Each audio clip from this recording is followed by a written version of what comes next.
Sadrni ayni aytadi. Millatni yo'q qilish uchun otish shart emas. Ularni faqat bilimsiz qilib qo'ysangiz bas.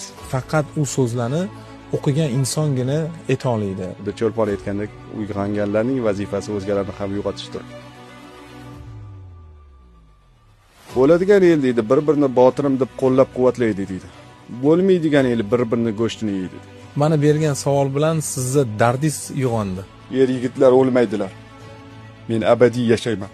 Hatto bitta mutolaachi qolsa ham. Ko'p kitob o'qiydigan insonlarni yana bitta dunyosi bo'ladi. Degan aytadi. Insonlar nima uchun donishmandlarga pul bermaydilar-u? Gadoylarga pul beradilar. Bu muammoni qanaqa hal qilish mumkin? Agar o'zingizlar kitob o'qimasanglar, bolalaringlarni otib tashlasanglar mumkin.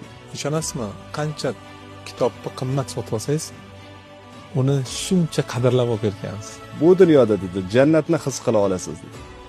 Qana qilib desam, ilm ahli bilan suhbat.